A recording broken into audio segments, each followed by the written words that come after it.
No one can keep a secret forever. Kay Parsons and her husband, Nick, are happily married high school sweethearts.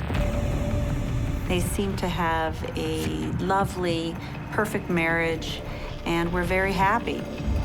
Until carnal secrets threaten their suburban fairy tale. You really never know your neighbor. You don't really know what goes on inside their house. And when the truth comes out, the consequences are lethal. Secrets can be deadly. In this case, it's Exhibit A. You are like a piece of scum. The secret was like an atom bomb waiting to go off, and it did. Soon, every dirty little secret will be revealed.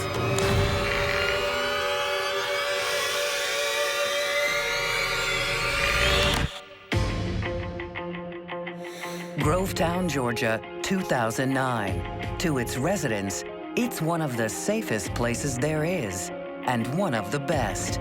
Grovetown, Georgia is, it's a quiet community. There's a lot of middle-class homes, families, really nice neighborhoods. We don't have a high volume of crime. Kay Parsons and her husband, Nick, have just settled down in Grovetown after years spent on the move. And they're looking forward to giving their young son a stable home. Kay's husband had been military, and they'd moved around quite a bit, and apparently, after a few years, they have found a place to settle in.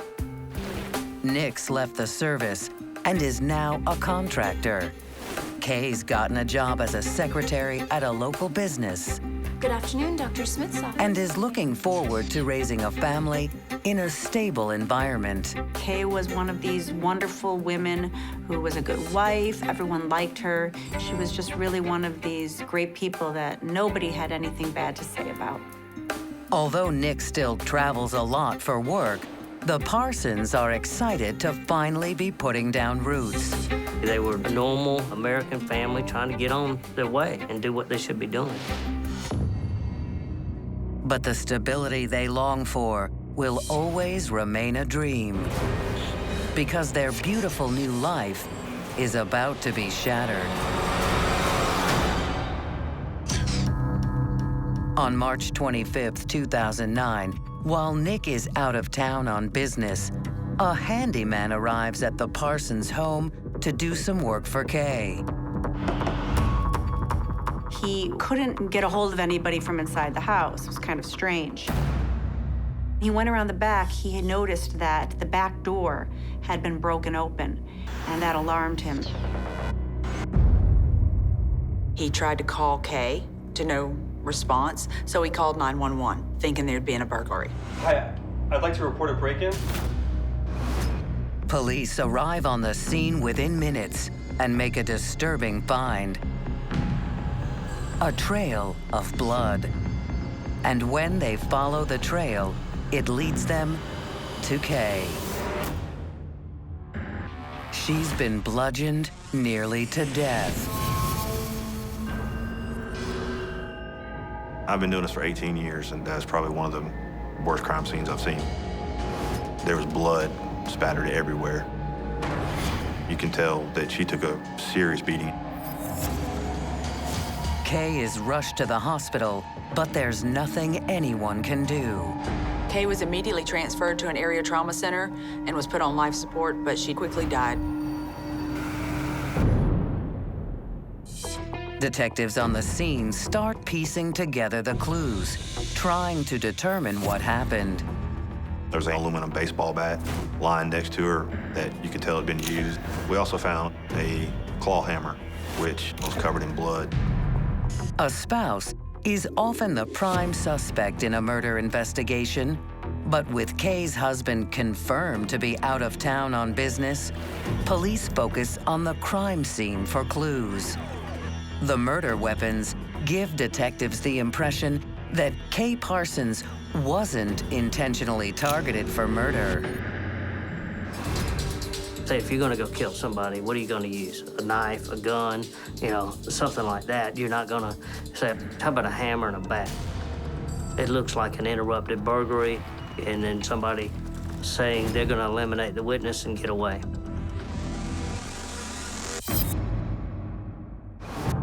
The state of Kay's bedroom seems to support the burglary theory. The police find that Kay's bedroom has been ransacked and that much of her jewelry is missing.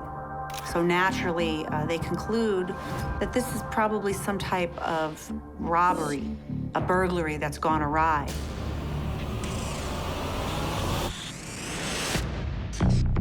Everybody was shocked. This is a nice neighborhood, not somewhere where you would expect a burglary, let alone a very violent burglary like this particular case was. Residents were fearful there was a violent criminal, a madman on the loose.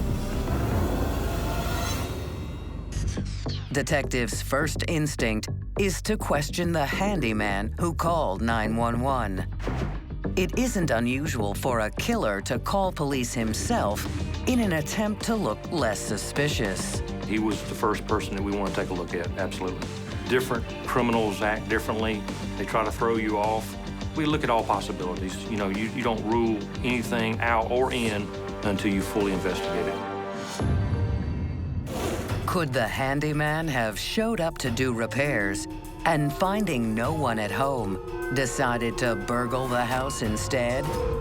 If Kay then returned and caught him in the act, he might have panicked and attacked her. Maybe Kay surprised the burglar, and she was just a victim of circumstance in this burglary gone bad.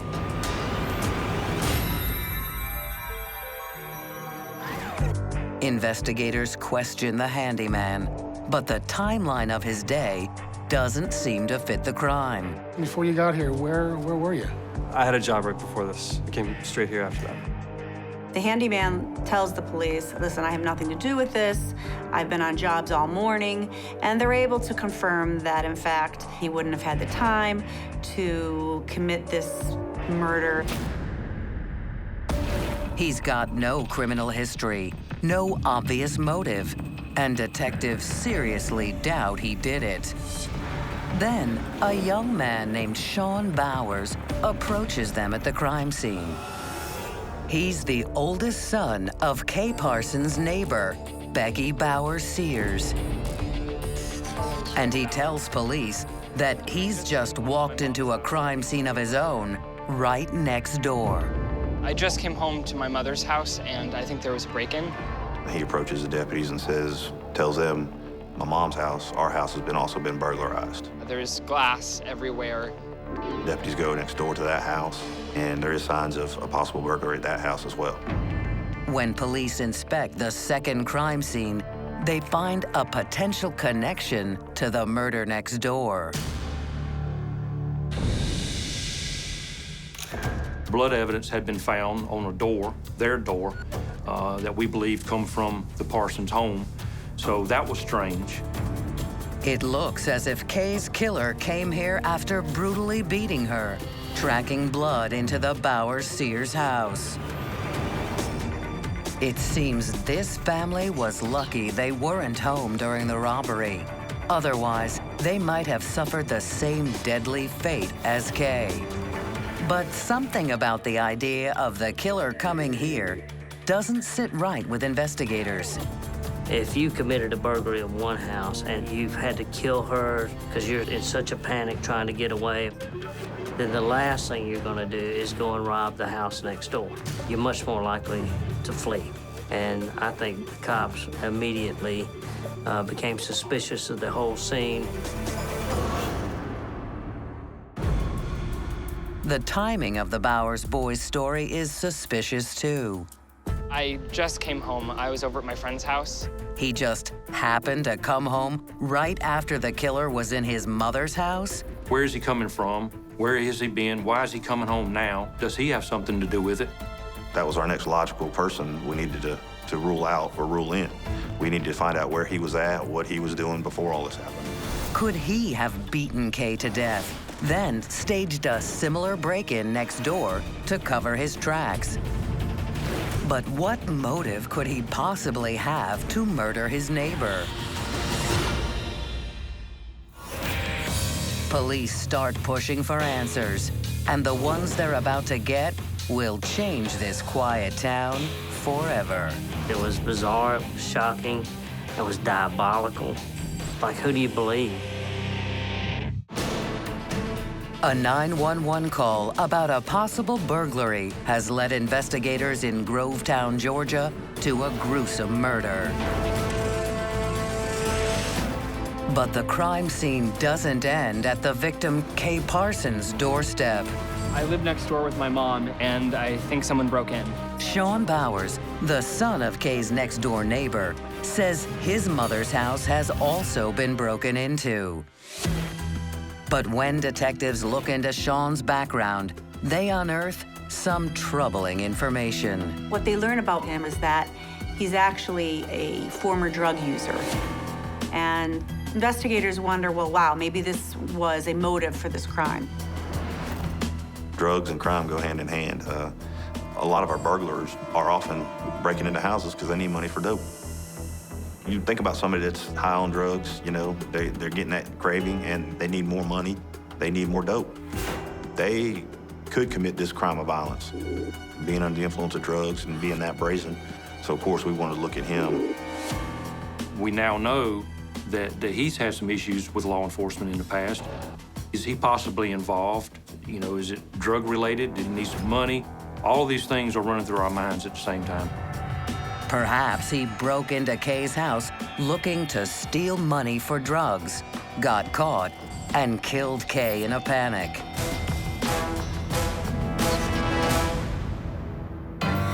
Police question the young man, but he insists that his drug problems are long behind him. I can't remember the last time I did it. That's in the past. I don't do that anymore. Plus, he says that he was with a friend that morning, nowhere near the crime scene. He says his mother dropped him off at a friend's house, so we need to verify where he was and what he was doing. A conversation with the friend convinces detectives that Shawn was telling the truth. His mom dropped him off in the morning, and we just hung out all day. We verified that fact, so his alibi checked out. So in the end, he was cleared. With Shawn firmly ruled out, investigators must face the prospect that Kay's killer may just be a brazen burglar with the guts to rob her neighbors after leaving her for dead. It's a terrifying premise. They're left with the possibility that this is just some crazy lunatic on the loose and that perhaps everyone's at risk.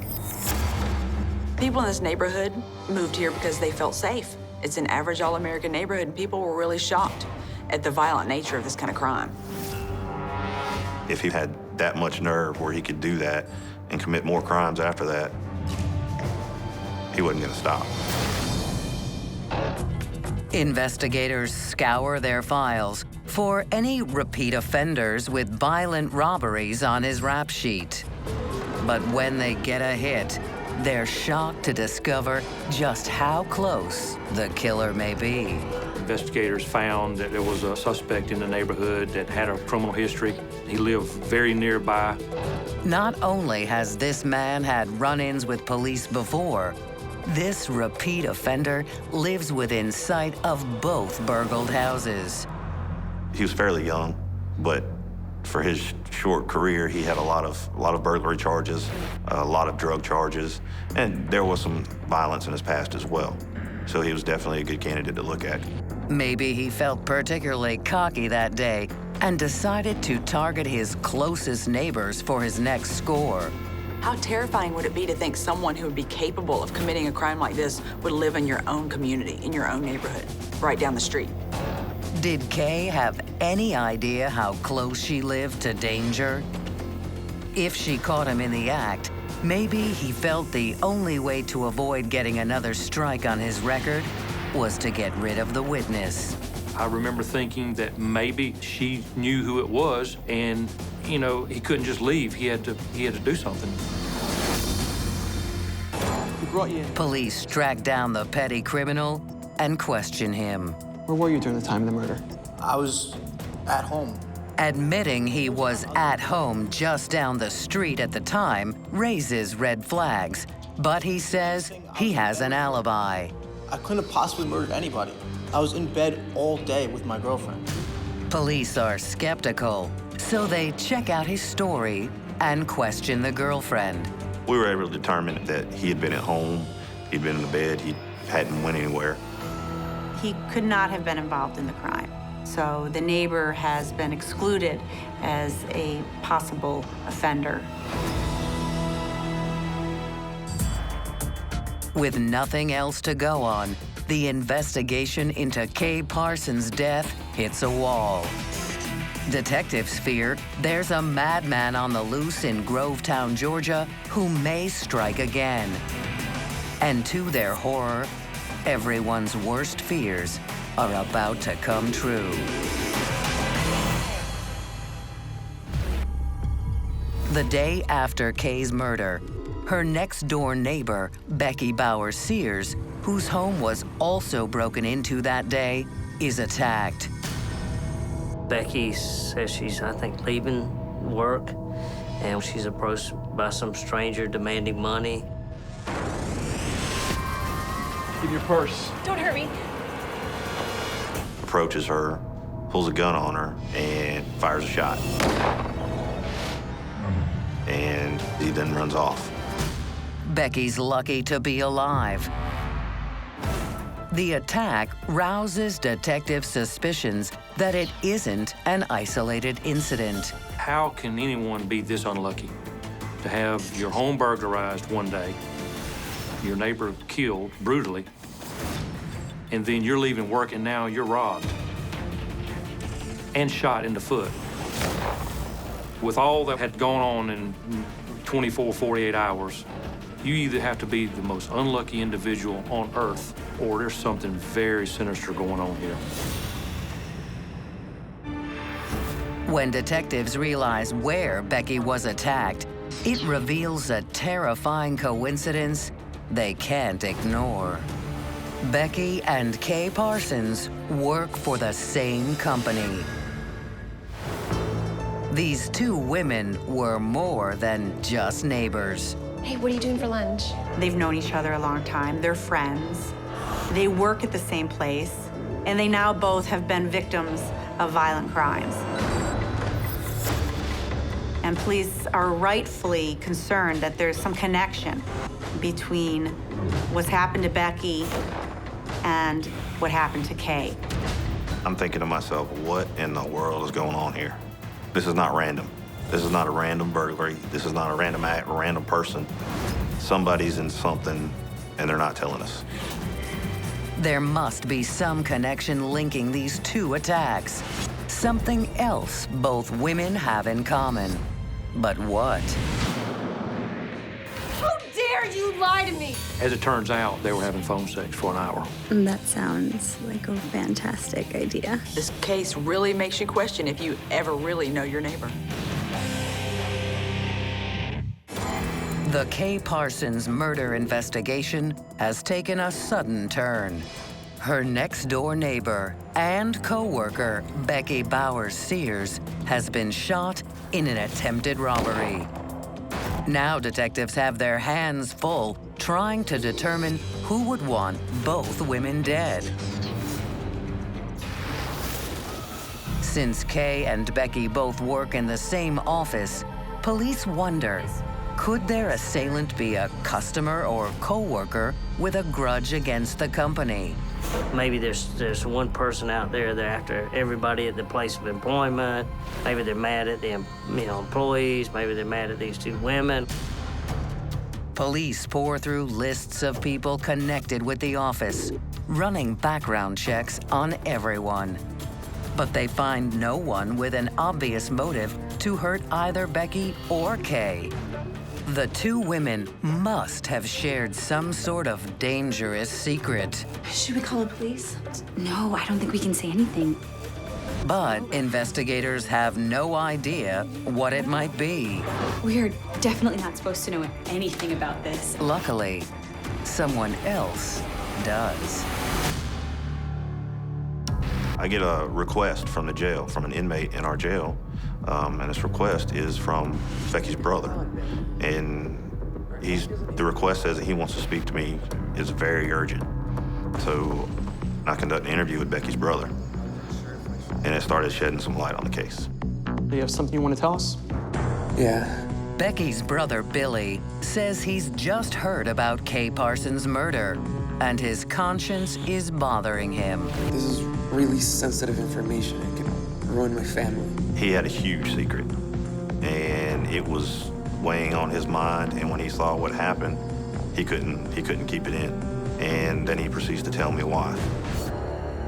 He reveals that his sister has been having an affair, but not with just anyone.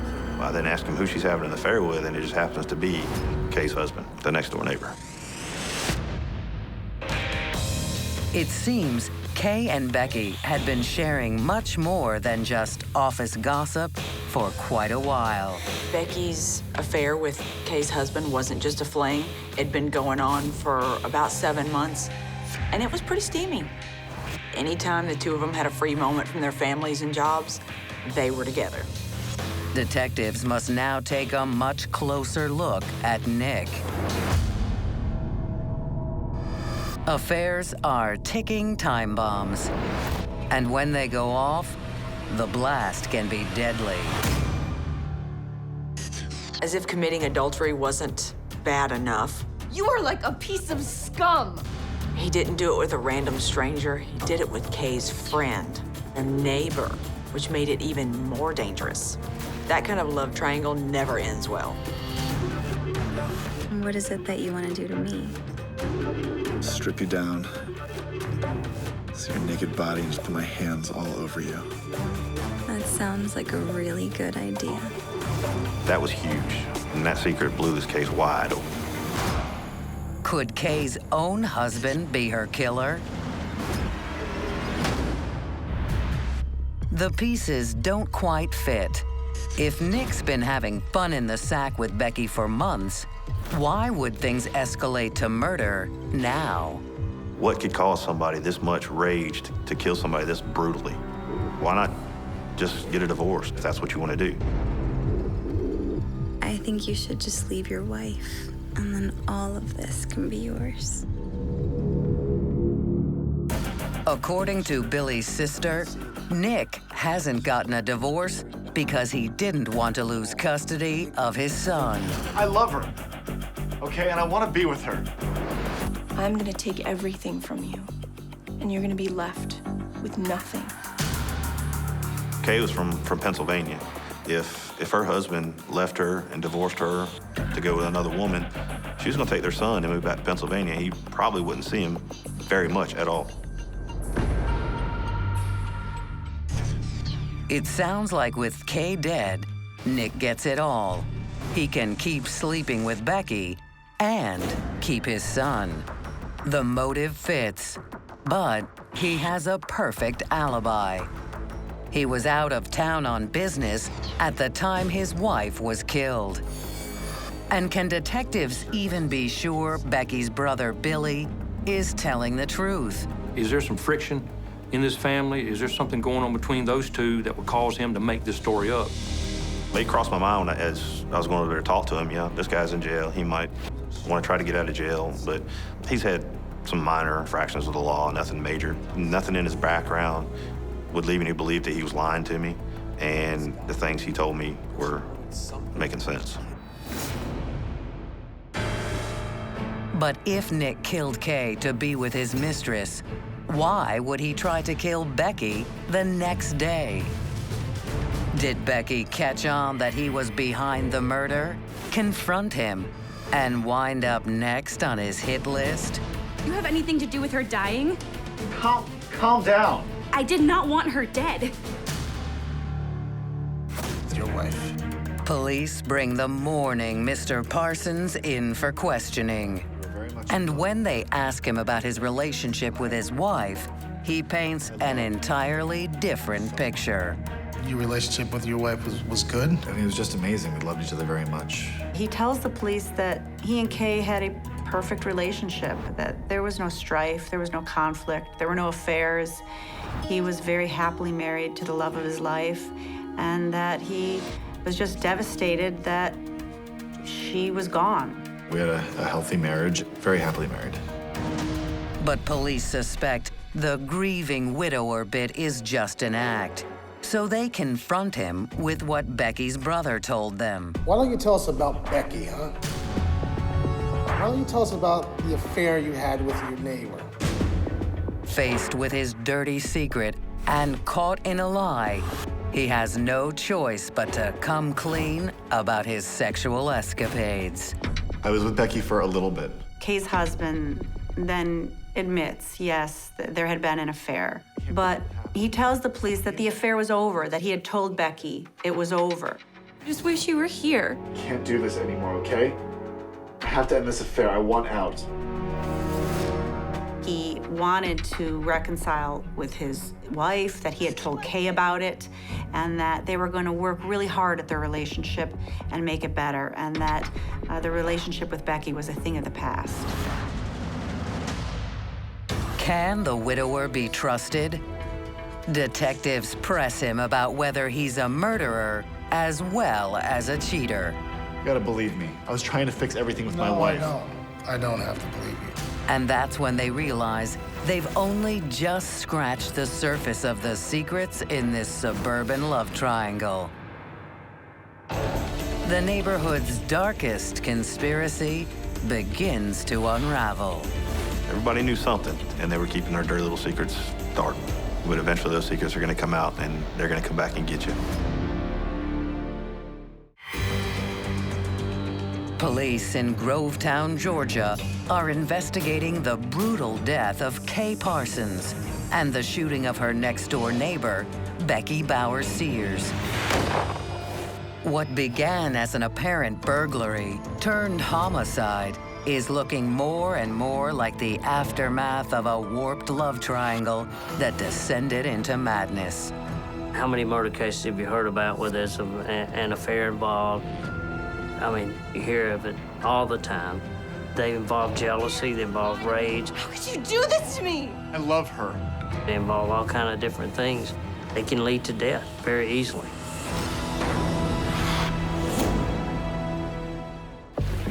Kay's husband, Nick, insists his affair with their neighbor, Becky, is over and has nothing to do with Kay's death.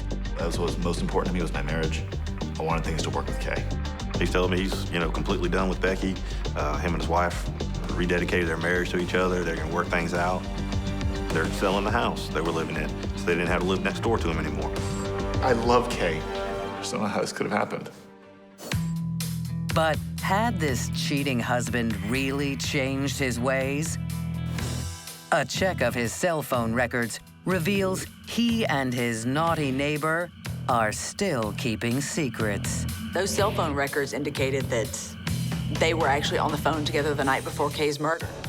That hardly sounds like the behavior of a man who's severed contact with the temptress next door. Once we knew of this 1-hour conversation that night, we wondered, what was going on during this conversation. Police want to know why he lied.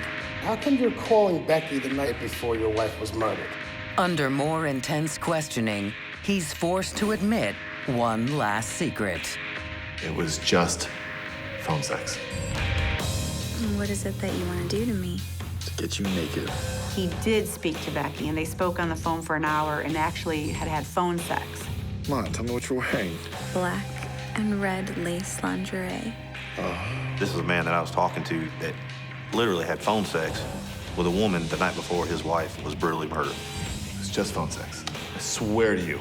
But he's still trying to downplay the whole relationship. Listen, okay, I had a moment of weakness. He explains that this was just sort of a relapse, that it was a weak moment, but that overall he was ending the relationship. Even if he's lying about trying to end the affair, Kay's husband has a rock-solid alibi. You gotta believe me. He was thousands of miles away on business when his wife was killed. It's becoming clear to detectives that Nick may be nothing more than a husband who was having a hard time resisting sexual temptation. So police shift their focus to the other half of the affair, Becky Sears. But how could she be involved in her neighbor's murder if she was shot herself? Police question Becky's jailbird brother one more time and get him to tell more about his sister's steamy sex life. I mean, she kept calling me all the time, just like saying she was madly in love with this guy. Becky and her brother were very close. They talked a lot about her affair with the neighbor and her love for Kay Parsons' husband. I just want to be with him. She would call him up crying, you know, because she wanted to be with Kay's husband. She really loved this man, and she knew it probably was never going to work and that there was no future between them. It breaks my heart. I don't know why he doesn't want to be with me. Becky, please stop crying.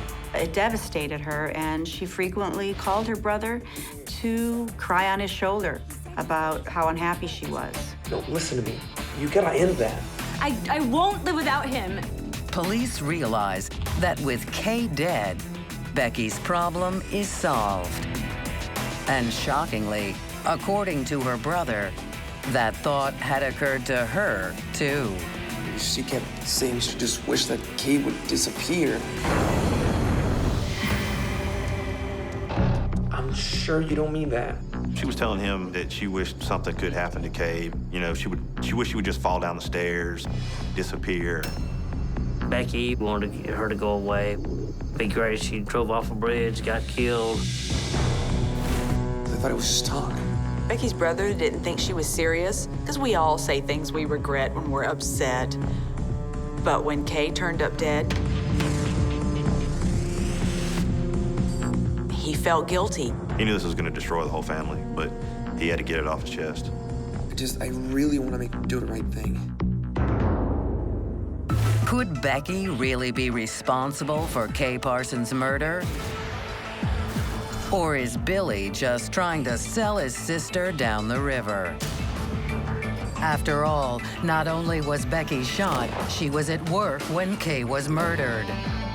If she's somehow behind the crime, she couldn't have committed it herself. So police look into the naughty neighbor's closest relationships. Could she have convinced someone else to do her dirty work? Do you think there's anybody that would be willing to hurt Kay for Becky? Investigators asked her brother whether he thought there was someone out there that would be willing to kill for Becky. Yeah, you should look into Becky's son. To their surprise, Becky's brother names his own nephew. But not the former drug abuser police have already met. He says his sister has a second son named Chris, and that Becky and Chris share an unusual bond. She and Christopher were not the average mother-son relationship. I love you, Mom. I love you too. Christopher Bowers would do just about anything to please his mother and make her happy. Friends confirm that Becky's relationship with Chris is disturbingly close. Becky supports him financially and showers him with attention. Chris didn't live with Becky. He moved out when she bought him a house. She lavished him with all kinds of gifts and money. But Chris's dependence on his mommy goes deeper than that. He also has a problem. Christopher liked pills. He liked prescription pills. And rather than try to help him kick his habit, his mother willingly supplies him with more. Here, baby, take this. You'll feel so much better, I promise. Becky supports that drug addiction, buys him whatever he needs. Why would a mother want to keep her son drugged and under her thumb? Could it be to turn him into a killer? Things are about to get even weirder, and Grovetown will never be the same. Every son loves his mother, but this one went way beyond. The secret was like an atom bomb waiting to go off, and it did. Police suspect Becky Bowers Sears may have encouraged her son Chris to kill Kay Parsons so that she could have Kay's husband Nick all to herself. But what power does Becky have over her son that would make him willing to commit murder? Friends imply it's an unspeakable secret. Love you, Mom. I love you too. Every son loves his mother, but this one went way beyond. Just so handsome. All the friends that we talked to, they knew something weird was going on between those two. They couldn't pinpoint it, but if it wasn't incest, it was something very, very weird, very close. It was that weird.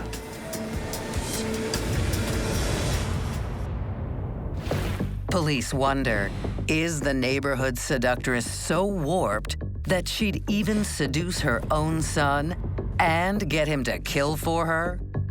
A woman who is willing or has the capacity to enter into an illicit or incestuous relationship with her own son is clearly a woman who lacks all boundaries.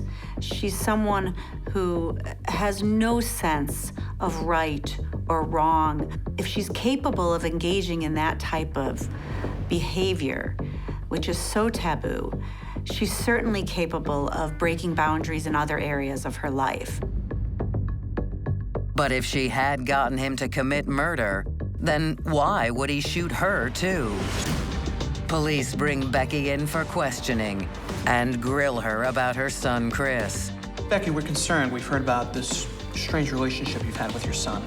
As we were pressing her about her relationship with Chris, she began to tell us that, you know, maybe she did have some conversations with him or around him about something happening to Kay, or wish someone would do something to her to harm her. I might have said something that I didn't mean, like that I hated her. Becky admits to the investigators that she did, in moments of frustration, say she just wished Kay was dead. I tell him everything. I mean, I probably told him that I wanted her to be hurt. I'm sure I said some things I didn't mean. But she explains that she didn't want her murdered, but that she was just venting. Becky says if Chris is involved, he must have taken matters into his own hands to please her. But she swears she never asked him to. Becky was now starting to get very worried that Christopher might have taken their conversations a little too seriously and maybe followed through.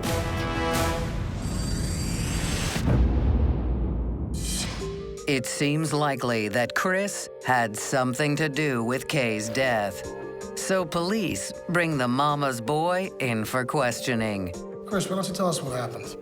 But the devoted son refuses to betray his loving mother. Look, I'm not gonna say anything to you without a lawyer present. He won't admit he committed the crime or that his mommy put him up to it. We attempted an interview and he requested an attorney. But other than that, he never said a word. And I'm not gonna do it, so you might as well stop. He would not speak with us whatsoever. But Becky's still in custody, and she doesn't know that Chris isn't talking. So detectives decide to play head games with Mommy Dearest. We have Chris in the other room. They tell her that they're interviewing Chris right now. And who knows what he's admitting. He is telling us a completely different story. Tell us the truth now. This is her last chance to get the truth out first. Then we started questioning her about the incident at her work where she was shot. We start hitting her pretty hard on that. Becky, you're gonna have to run us through the day again, the day you got shot. We're just not buying it. I was robbed when I was leaving work, You gotta tell us the truth. What happened that night? And then she finally starts telling bits and pieces of the truth. Okay, we staged the robbery in the parking lot, but I had nothing to do with the murder. That was Chris. Becky finally breaks down and admits that Chris is the one who killed Kay. I didn't kill her. I had nothing to do with that murder. She says he broke into Kay's house, beat her, and left her for dead, and then went to meet his mother. He just came home covered in blood and I didn't know what to do. Christopher, where have you been all day? I've been looking for you. Where did all this blood come from? She said Chris was covered in blood. What happened? I was just trying to take care of you, Mommy. And tells her he took care of it. What do you mean you took care of it? I did this for you. And at that time, she's still saying, what did you do? What did you do? And he told her, I took care of Kay. I took care of your problem. I killed Kay for you. You did what? Mom, I thought you wanted Kay gone.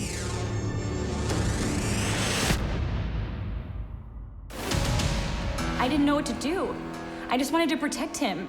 She says Chris told her he staged the burglaries in both houses to try to cover his tracks. Then mother and son put their heads together to come up with an elaborate alibi.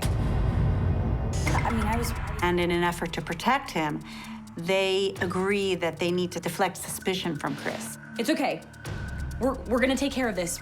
So they carry out this shooting with Chris shooting at Becky in the parking lot of her place of work. This whole shooting was staged as a diversion to get the pressure off of them.